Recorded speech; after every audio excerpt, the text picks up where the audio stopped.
I wanted to talk to you about investor mindset in today's real estate market. I think there's an element of fear still out there. So when it comes to strategies for investors in this today's market with the financial ups and downs we're seeing, what are your thoughts there, Martin? The great thing I love about a real estate investment in particular is that it doesn't have to be a one-size-fits-all. Exactly. Interest rate is something that you can't control and which can always fluctuate. But you have to control the numbers that you can control and focus on how you can upgrade that. To let people know it's not just a one variable type investment. You have to look at all of them together. Look at it all together. That's true. You heard it before. 90% of millionaires become so through real estate. But let me ask you this. Are you sitting on the sidelines or playing offense in today's market? Because while most are stuck in fear, headlines and hesitation, smart investors, they're doubling down, adopting and building serious wealth. In this episode, we are breaking down how today's most strategic real estate investors are not just surviving 2025, they are thriving. And joining me is none other than Martin Kuev, former Fortune 500 exec turned powerhouse investor, the man behind MK Properties and the co-founder of the Vaughan Investors Club. This isn't just another market update. It's your playbook to scaling smarter, faster, and stronger in today's real estate market. Thank you, Martin, for joining us today. No problem. Glad to be here. Amazing. I wanted to talk to you about investor mindset in today's real estate market. What are your thoughts there? We just still came out of the pandemic, and there's still the reminiscence of the rate cuts and what does this actually do with the overall market moving forward. Mm-hmm. So I think there's an element of fear still out there. Yes. And there's still, from an investing standpoint, money I'm still keeping close to my chest. Mm-hmm. I'm not sure if I'm ready to take that leap.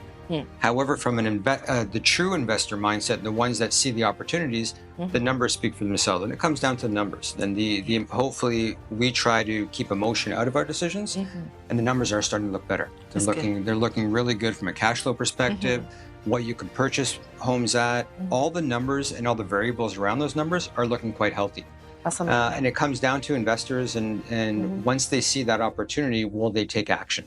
And I know, going back several years, we run an investment meetup, and we have a lot of people coming in and saying, I'm just waiting for the market to drop, for the market to go down. Yes. And typically, I'd say from a percentage standpoint, out of every 10, maybe 1 or 2 actually do that when the market drops because fear comes in. Yes. The market drops, you fear it's going to continue to drop. And for us, we look at the numbers, we look at exactly what we're looking at from the economic standpoint, and it's still a massive opportunity out there. From a buying perspective, it is a buyer's market, but there is still a bit of apprehension in terms of investors. And I guess taking the next step. Yeah, understand. And what is the effect that has when it comes to like financial shifts and the global economy and what we are seeing with trades and things like that at this time? It's a loaded question there. With I guess the best term for that is uncertainty right now. We still don't know. It's looking good in terms of discussions now between Canada and the US, but it's still a bit uncertain in terms of what tariffs are actually going to do, and Trump hasn't walked away from the tariffs still. So what we're looking at that going, it could be inflationary, it could be recessionary. Yes. And reflationary or recessionary, one of those is interest rates going up, one of those interest rates going down. So we don't know where that's going to turn out, and how is interest rates going to go up or down. From an investment standpoint, interest rates are very important to us because they dictate how much cash flow we can have. So if they continue to go up, it's going to be tough. And we'll be back to kind of where we were in 2022. If they continue to go down, unfortunately, we'll be in a recessionary time frame where employment is going to be an issue. Yes. But the buying opportunities will still be there. So for the astute investors, then you're going to have lower interest rates, and the buying opportunities are likely just going to get better. And we're still in that process of going down, regardless of tariffs. We still have a trajectory of dropping the interest rates more for the course of 2025. That's what I've been hearing too. So let me ask you this. So if in an investor standpoint, Martin, like the goal is to buy and hold when it comes to real estate, right? For some people, it depends on your goals. Your goals could be cash flow. Your goals could be, I typically more about building long-term wealth, so it's buy and hold. Buy and hold. So when it comes to strategies for investors in today's market with the financial ups and downs we're seeing, what are your thoughts there, Martin? Good question on strategies. Strategies are not a one-size-fits-all, especially with real estate investment. It's one of those things that we always ask investors, what is your goals? Yeah. And there's something within real estate investment that should match your goals. Some investors want to be active and manage their properties. Some want to be passive and not deal with it. Some want cash flow. Some want long-term wealth. There's different strategies that you can do. There's wholesaling. There's flipping, more from an income standpoint, or there's the burst strategy or buy and hold, which is typically what we do, or you can go into development or joint venture, and those are more long-term strategies, and they have a degree of active versus passiveness, but the strategy just comes down to the investor and what the goals they have. And what they want to achieve at the end, right? Correct. That's true. So for investors in today's current real estate market, what do you see is working best in their interest? Like what strategies is more like being used at this time? Right now, I think it kind of goes down to investing 101 cash flow. And most of them are looking to protect that investment. And cash flow is your best risk mitigator. So I'd say several years ago, if you have a great job and interest rates are going to continue to go down, then maybe you could have tinkering on the cash flow. But I think most investors right now, you need the security. And you have this security that probably the biggest thing they're looking at is cash flow. And what's my cash flow today and what's my cash flow going to be tomorrow? Yeah, that's true. That's true. And when it comes to the power of off-market, value-add or renovation-based investing, what do you see in today's market right now? I think of all the properties we bought and sold, I think I bought half on-market, half off-market. So it's not a matter of on-market or off-market, it's a matter of the financials. So everything comes to the financials. If you can find that home run in a foreclosure or motivated seller or a power of sale, great, you can make great money on that buy. How we invest in real estate is more scalable. Like there's a lot of great opportunities still in the MLS, but it comes down to the numbers. You have to run the numbers, and it's not about looking at the numbers like the interest rates high today. I don't look at the interest rate in isolation. In 1980, they were investing with 20% interest rates. So you have to look at the interest rate, the rents, what's the purchase price, how are those all tied together? That's going to give you a clear picture because essentially you're buying a business in a box. Exactly. Interest rate is something that you can't control, which can always fluctuate. But you have to control the numbers that you can control and focus on how you can upgrade that, right? But some people make decisions based on just that one variable. Or the home prices went up this year, so I can't purchase. Or the interest rate is this much. And I just try to let people know it's not just a one variable type investment. You have to look at all of them together. Look at it all together. That's true. I've been hearing a lot about multi-unit investing. What's your thoughts there? What's your experience there in today's market? There's a saying, and as an investor, you make your money in single family and you park your money in multifamily. And I'd say that's probably true for me as well. Okay. The main difference is from a lending standpoint. When I quit my job, banks didn't like me after that. So it was much easier to get a loan in a large multifamily building than it was on my own single family or personal residence. So from a lending landscape, it's great. And then how they're valued. So how banks, you're working with a commercial division, typically it's 5 units or above, and they're valuing that property based on income and financials. Where a single family home or a residential home less than 5 units, they're valued on what is that home across the street or what's the comparables around here. And I'd rather work with the numbers, obviously. And I have much more control in the numbers because multifamily gives you a multiplier effect. I know that I can spend a little bit in renovations and it's going to increase my value of my building much, much more than it would on a single family home where I may get a little bit of uptick in terms of how much renovations that I had. So it basically just comes down to you probably will want to eventually get up to multifamily. It's sometimes a psychological barrier, but they're essentially the same. It's you're doing it on a larger scale. You may have environmental, you may have to do more of inspection up front in your due diligence. But from a grand scheme of things, you're buying a property, you're renovating it, and you're renting it out. No, I see that. And there's a lot of buzz about the program the government announced as well. The CMLI, like what is that doing right now? What are the goals there for investors? Great point. When you're on MLI Select, you have the opportunity to have much more leverage from the bank, and it's utilizing as little of your own, but understanding that the banks are only going to loan to their risk level. Yes. And the MLI Select is a great program for us because they understand what real estate can do and what it can do in the long term. And from us, it makes our cash flow better. It makes our purchase price better. It makes all those things work much, much better than if you have to go to conventional loan. Yes. Now, they're a little bit more stringent, and you have to have the insurance aspect on it. That's usually tacked onto your mortgage and you're paid at the end, not an upfront fee. Yeah. So from a numbers standpoint, from a cash flow standpoint, that program is great. It's great. Amazing. I mean, and do you see that is more actively being used at this time? It is. Once they launched it, it was a lot more interest. And I've been on the phone with CMHC and a few times, and it's getting a bit competitive now sometimes because sometimes they won't accept all. So depending on what type it is, there's some MLI programs, some are around construction and just developing those, some are around acquisition, but sometimes it's tough. The one on construction, for example, I was sitting on a call and there's a waiting list basically to get in there. Wow, that's amazing. When it comes to playing the offense with smart planning and partner alignment, like when it comes to investment, like it's not always that you can do it on your own, like if the investment part comes to a question. So coming up with creative strategies like partnering or like looking at other allies, what do you see happening right now? Well, it comes down to the people's goals, but I do see a lot more partnerships happening just because capital is more, you need more capital to invest, or you may not have the disposable capital that you had before or that was available in previous generations. So partnering up allows two people to come in and buy property together. I always caution that in terms of not, it's a bad thing to do, but have those discussions, put everything down on paper. Yes. Because anything that you do, who knows what's going to happen later on. And I've been in those situations, basically, I have a motto now is I want to date before I get married, in essence. And if you're buying a property together, you're kind of getting married in a way. Yeah. So you want to have those conversations in terms of what, if something does happen, how do we go about that? But from a purely investment standpoint, it allows you to get the market if you do partner with somebody.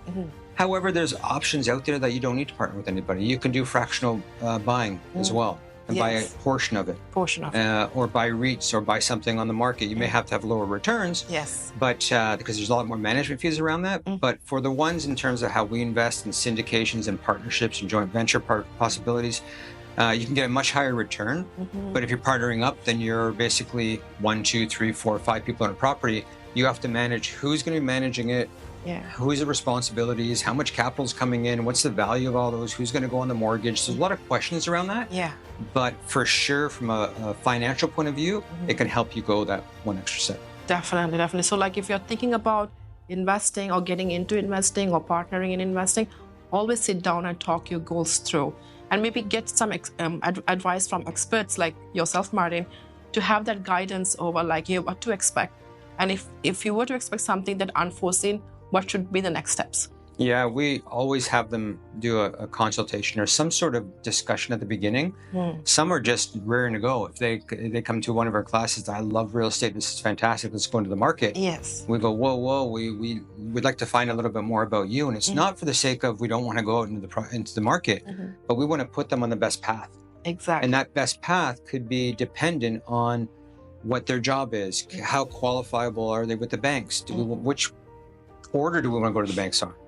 There's a very different order I'm going to go to the banks on if I want to buy 1 property or 5 properties. And then basically, do you want to buy 5 or 6 properties? Am I going to put in a corporation or am I going to put my own name? So those types of questions we ask them. Yes. And then they're going to make the decision. We just advise them on, you should make these decisions up front because they're going to be hard to do once you have several properties. Exactly. No, that's true. That's amazing. Thanks for sharing that. I want to talk about abundance thinking, especially in today's economy and market that we're in. So why do you think abundance thinking separates the wealthy from the people who are worried at this time? Great question. I think most people are worried about what can go wrong, where as I became an entrepreneur, it's looking at what the upside is. It's from a human mindset standpoint it's much easier for me to talk myself out of something than to talk myself into something. That's true. And there's a quote that I kind of had when I became an entrepreneur, and it's Richard Carlson, not Richard Cranston. And he put a quote out there, you know that saying about if it's too good to be true, it probably is? Yeah. And there's a saying around that, if it's too good to be true, it probably is. That quote in itself causes suspicion and doubt and things that people are making decisions off of something that they may not have all the information on. So when I'm looking now, I look at, hey, this may sound too good to be true, but the upside is very, very good. You got 5 minutes of my time. You got 10 minutes of my time. I may want to sit down and learn about it. I want to validate if it's not the right thing to do. Most people within real estate, especially when I started out, they may have had a bad experience. They may have had the recession in the early 90s. And they're like, real estate's terrible. And it's basically, it comes down to the lens that you look at these opportunities. So from an abundance standpoint, there's a tremendous amount of opportunities out there. Yes. But people are where we love schedule. And we love to get on the schedule, yes. and that drives us and allows us to continue every single day. But breaking that and getting outside of our comfort zone, that's where the abundance will play in. But it is a mindset thing for sure. Most definitely. Thanks for saying that, because that's very important, especially like if you're trying to play the investing game in today's economy. Most definitely. And I have heard about lending programs and then equity investing. What's the difference? And which, like in your opinion, which way is better right now to focus on, and why is that? Equity versus just straight lending? Yeah. Well, lending is just a debt. So I'm going to get my certain percentage of interest, and I'm going to get that interest. Equity, you're tied to the property. So you have much, much more upside potential. And probably from a lending side, you have more assurances on your capital and what you have, and you're secured in terms of if something goes wrong, you can take over the property, but you're basically tied into, I'm going to have this certain interest rate. I think it comes down to the investor and what lens are they looking at. If they want steady income, yes, they probably want to be a debt lender. And I've done that as well. A lot of investors become private lenders. And if they have capital sitting, rather than try to put it into a bank where you're going to get 1 or 2%, yes, you can go and loan to a real estate investor or go call a mortgage broker. They probably have a lot of interest in private funds. Yes. And you're going to get upwards double digits probably. That's true. That's true. But equity, you're going to have much more upside because you're tied to the property. But you're carrying more risk as well on that. That's true. It's a good eye opener, because sometimes when you have the cash that you want to play with, because understanding which way that you want to go, what suits your needs better, is something that they need to focus on. Most definitely. So to scale in investing in 2025, what are some of the tools and ideas or information that somebody should enrich themselves with? I'd say number one is mindset first, because if you want to scale, most people get stuck after that first property, or how do I get to the next property? Yes. And that's where it comes down to looking at real estate and the drivers of wealth, and that's equity, and understanding your equity and knowing that when the property value goes up, you can go straight back to the bank and always pull your money out. So we always have a saying that I never want to have my money sitting. I always want to have my money working. So as the property value goes up, yes, the bank only needs 20% of that to maintain their risk threshold. So once I get to a certain point and I want to start scaling, I have access to capital. The biggest thing as an investor, especially if you get to multifamily apartment buildings, is access to capital. And that's going to be your biggest hurdle, probably, no matter how small or large you are. Yes. You're always going to, no matter how much personal funds you have, you're going to hit the end of the runway eventually. Yes. And getting access to that capital, sometimes you can get it yourself. And a lot of people just don't realize that their homes and their equity they have in their homes is massive capital for them to allow to build that out. Especially if it's your own home. If your own home, there's a psychological barrier because it allows me to sleep better at night. If I have that no mortgage on that, if I pay it off. But from a financial perspective, you probably can go a lot further. And that's how I started out. I started out quitting my job and taking the equity out of my own home. Yes. And it was something that my wife didn't understand. There had to be a learning curve there for sure. But ultimately it was the right decision for me to make. And financially it would be something I would do day in, day out for sure. So from scalability standpoint, it's utilizing what do you have yourself. Sometimes it's the equity in your own home. But once you have several properties, then you could scale quite big. It's the first few that are the hardest. Yes. But you can scale. I think that's the way people look at it. What can they scale with what they currently have? And the second part is it could be other people's money. It could be partners and whatnot. But it comes down to the capital. How are you going to get the capital? Is it going to be through yourself, or it could be through other means? Yeah, and then having that long-term plan as to how you're going to continue to build on that is a game changer, most definitely. Martin, thank you so much for taking the time today to join me and explore these options and questions with me. This is very valuable information for today's investor to see how they can scale in 2025. I appreciate your time. Thanks for having me. And there you have it, proof that even in times of uncertainty, strategy wins over fear every single time. A massive thank you to Martin Kuev for bringing the heat and sharing insights that every investor newer season needs to hear. If today's episode lit a fire under you, don't let it stop here. Take action, review your goals, rework your plan, and remember, the market doesn't wait for hesitation. It rewards bold, educated moves. If you got value from this episode, share it with a fellow investor or someone who's been stuck on the sidelines. And hey, don't forget to subscribe, leave a review, and follow us for more real talk on building wealth through real estate. Until next time, I'm Stella Ram, reminding you your next level starts with your next move. Stay bold, stay invested, and stay inspired. I'll see you next time. Thank you for spending your time with us on the Stella Talk Show. We hope you found value in today's episode and gained insights to help elevate your lifestyle. If you enjoyed the discussion, please like, subscribe, and share it with anyone who could benefit. It means the world to us. Until our next episode, stay inspired, and I'll see you soon on our next Stella Talk Show.